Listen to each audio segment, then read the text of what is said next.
என்ன கேட்கும் போதே ஜாலியாயிருங்க. கரெக்டா கேளுங்க. என்ன ஹீரோயின்ஸே கரெக்டா. ஆமா, சாப்பாட்டு 2 இப்போ வந்து ஜூலை எண்ட்ல இருந்து ஸ்டார்ட் ஆகுது. ஸோ அதோட ப்ரீ ப்ரொடக்ஷன் போயிட்டு இருக்கு.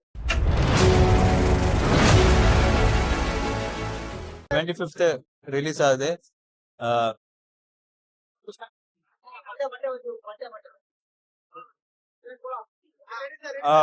ஓகேண்ணா. அனந்தன் கார்டு வந்து 25th அன்னைக்கு தேர்ஸ்டே அன்னைக்கு ரிலீஸ் ஆகுது. கண்டிப்பா நீங்க படம் பார்த்துருக்கீங்க, உங்களுக்கு எல்லாம் பிடிச்சிருக்குன்னு நான் நம்புறேன். Producer Vinoth, Mini studios.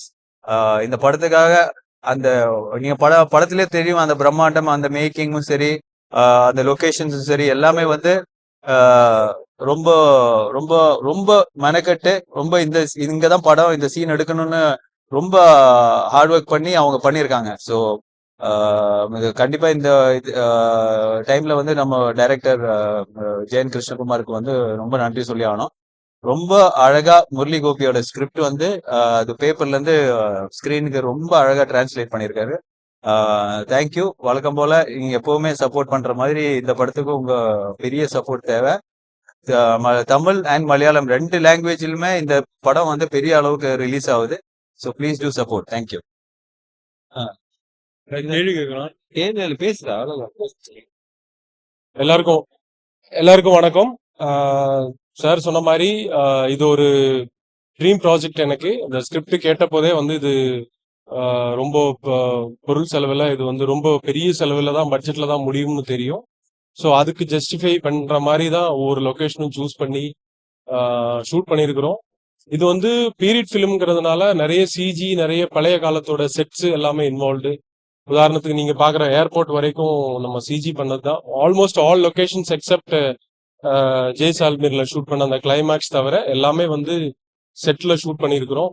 So எல்லாரும் வழக்கம் போல எங்களுக்கு சப்போர்ட் பண்ணுவோம்னு நம்புறோம். அது ஒரு பெரிய ஒரு பேஷனா பண்ணியிருக்கிற படம். ஒரு கண்டென்ட் வந்து சூஸ் பண்ணி பண்ணணும்ன்றதுல எனக்கு ரொம்ப ஆசை. அப்படிதான் இது பண்ணியிருக்கிறோம். எல்லாரோட சப்போர்ட்டும் எதிர்பார்க்கிறோம். நன்றி, வணக்கம். சார் இதுக்கு முன்னாடி என்ன பண்ண? எது கடம்பனா? அது ரொம்ப நாள் ஆச்சு. 10 வருஷம் 10 வருஷம் ஆச்சுண்ணா. 10 வருஷத்துக்கு ஒரு வாட்டி பண்ணணும்ல. அப்படி இல்லை, இந்த படம் வந்து ஆக்சுவலா இவர் தான் அந்த ஸ்கிரிப்ட் கொண்டு வந்தார், Murali Gopi sir script. So அது கேட்ட உடனே ரொம்ப ரொம்ப இன்ட்ரெஸ்டிங்கா இருந்தது, ரொம்ப இமோஷனலா இருந்தது. ஒரு ஒரு லைஃப் சொல்ற மாதிரி இருந்தது படமே. நீங்க படம் பார்த்து வெளியே வரும்போது ஏதோ ஒரு லைஃப், அந்த பீரியட்ல நடந்த ஒரு லைஃப் பார்த்த மாதிரி ஒரு ஃபீலிங் வரும். ஸோ அதுதான் எனக்கு ஸ்ட்ரைக் ஆயிடுச்சு.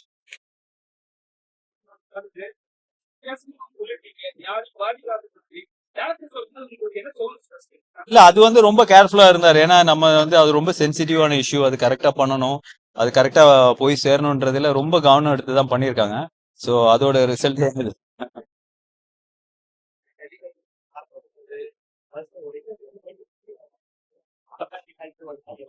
அப்படி இல்லைங்க, அது ஸ்கிரிப்ட் டிமாண்ட் பண்றது. ஸோ அது நம்ம ரொம்ப சுருக்கிட்டோம்னா அந்த படத்தோட குவாலிட்டி கம்மியா இருக்கும். அது வேணும்னே எல்லாம் பண்றது கிடையாது, கடன் வாங்கி பண்றது தான்.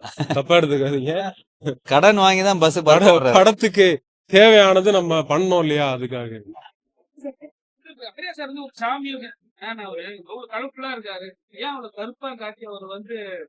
இல்ல, அது வந்து கேரக்டர் அந்த மாதிரி ரொம்ப சேட், ஒரு பாஸ்ட் இருக்கு அவருக்கு. சோ அந்த பாஸ்ட் வந்து இப்படி நல்லா ஷேவ் பண்ணி வந்திருந்தா நீங்க ஒத்துப்பீங்களா? சோ அது அந்த ஒரு சோகம் அதெல்லாம் தெரியணும்ல. அந்த அதுக்காக தான் அந்த ஒரு லுக். கேரளால வந்து காங்கிரஸ் தான் இப்ப வந்து ஆட்சியில இருக்காங்க. காங்கிரஸ் வந்து ஏதோ காட்டியிருக்க மாதிரி இல்ல, நம்ம காங்கிரஸ் எல்லாம் நம்ம எதுவுமே காட்டல. இப்போ ஒரு கிரியேட்டிவிட்டி அப்படின்னு போது அதுல ஒரு சமூகத்துல சார்ந்தவங்களோ இல்ல ஒரு ஜாதி பேரோ அப்படின்றது வந்தாதான் அது பிரச்சனை. நம்ம வந்து கண்டிப்பா அதை வந்து அப்படி காட்டல. நம்ம ஒரு கட்சின்ற மாதிரி தான் காட்டியிருக்கிறோமே தவிர அதை நம்ம அப்படி வெளிப்படையா ஒன்றும் காட்டல.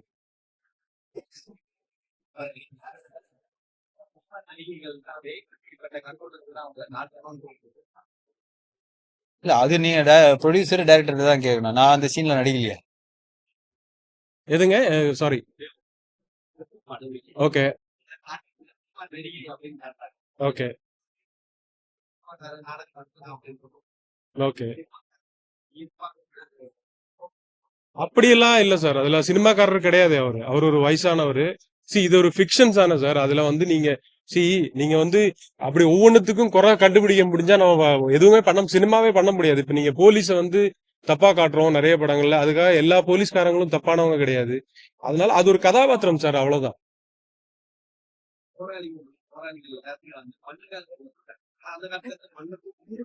ம்.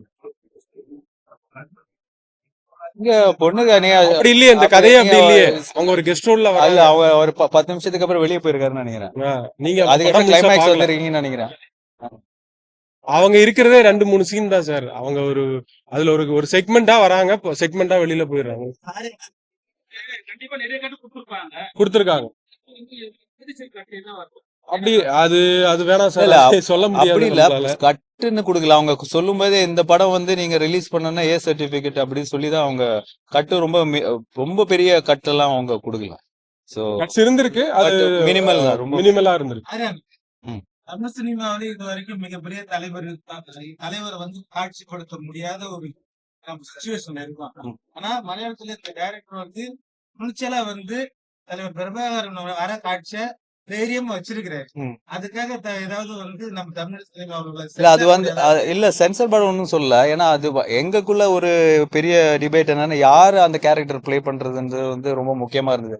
ஸோ யார் போட்டாலும் கம்மியா தான் இருந்தது. அவரோட ஸ்டேச்சருக்கும் அவரோட இதுக்கும் வந்து யார் போட்டாலும் அது கம்மியா இருக்கும். ஸோ அது வந்து நாங்க அவுட் ஆஃப் ஃபோக்கஸ்லயே காமிச்சிருப்போம். ஸோ அதுதான் நம்ம பண்ண கொஞ்சம் ஒரு பிரில்லியண்டான ஒரு விஷயம். ஏன்னா ரொம்ப சென்சிட்டிவான விஷயம், ரொம்ப பேர் இதாகிற விஷயம். ஸோ அது வந்து யாரையும் நம்ம வந்து அதுக்கு ஒரு ஃபேஸ் கொடுக்க கூடாது. ஏன்னா அவர் ஒரு ஃபேஸ் தான், அது எல்லாருக்குமே தெரிஞ்ச ஃபேஸ் தான், எல்லாருக்கும் பிடிச்ச ஃபேஸ் தான். ஸோ அதுல வந்து எந்த பெயினும் எந்த கவலையும் வரக்கூடாதுன்னு ரொம்ப கேர் எடுத்து பண்ண ஷார்ட்ஸ் தான் அது. அது கண்டிப்பா அந்த டைரக்டருக்கு நீங்க சொன்ன மாதிரி பெரிய பாராட்டு கொடுக்கணும். பெரிய வாழ்த்துக்கள்.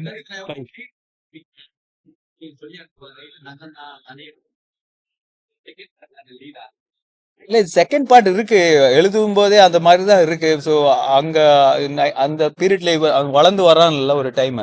ஸோ அது வந்து ஒரு செகண்ட் பார்ட்டா தான் அவர் எழுதி வச்சிருக்காரு. சரி இப்போ இது எடுத்து முடிச்சிருக்கோம், பார்ப்போம்.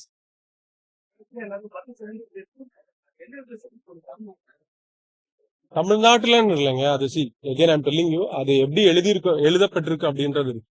துப்பாக்கியால தான் நிறைய விஷயங்கள் வந்து நடந்திருக்கு. நம்ம பாஸ்ட தான் சொல்லியிருக்கிறோம், நடந்து முடிஞ்ச ஒரு விஷயத்த தான் நம்ம சொல்லியிருக்கிறோம் இல்லையா. அதுல ஒரு செக்மெண்ட் எடுத்துதான் 90s நடக்கிற கதை தான் இது. சோ இப்போ நம்ம ஃபியூச்சர்ல நம்ம துப்பாக்கி எடுப்போன்றது அதுல சொல்லல, எடுத்து முடிஞ்ச கதை தான் நம்ம சொல்லியிருக்கோம்.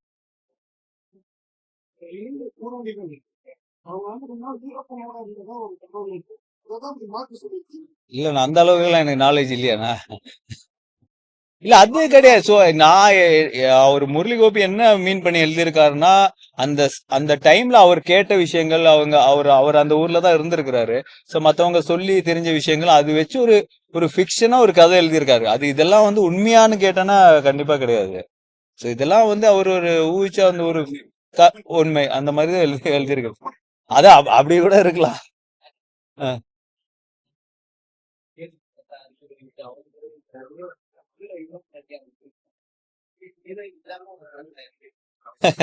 இந்த கதைக்கு அது தேவைப்பட்டது. இல்ல அந்த அவர் என்ன சொல்ற, ஹீரோயின் இந்த படத்துல எனக்கு பேரா யாருமே கிடையாது. நீங்க சொன்னது கரெக்ட் தான். சரி, சில படங்கள் அப்படி அமையும். இப்ப கைதி படம் எல்லாம் அப்படிதான் அமைஞ்சது. சோ அது மாதிரிதான் இந்த படம். அடுத்த படத்துல ஏகப்பட்ட ஹீரோயின் காம்பன்சேட் பண்ணியாச்சு. கேட்கும் போதே ஜாலியாயிருங்க. கரெக்டா கேளுங்க. என்ன ஹீரோயின்ஸ் கரெக்டா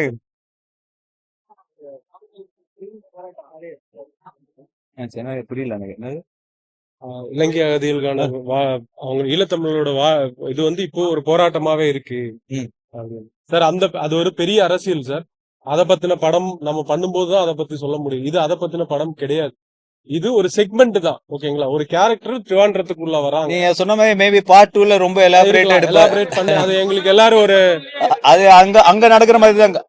பார்ட் வந்து அங்க நடக்கிற மாதிரி தான் கதை. மேபி அது நீங்க இந்த படத்தோட வரவேற்பை பொறுத்து நாங்க அதை பண்ணணுமா வேணாமான்றது யோசிப்போம்.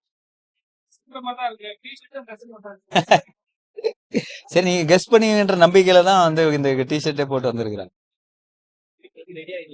அடுத்த ஃபிட்டிங்கா? ஆமா, சாப்பாடு 2 இப்போ வந்து ஜூலை எண்ட்ல இருந்து ஸ்டார்ட் ஆகுது. ஸோ அதோட ப்ரீ ப்ரொடக்ஷன் போயிட்டு இருக்கு.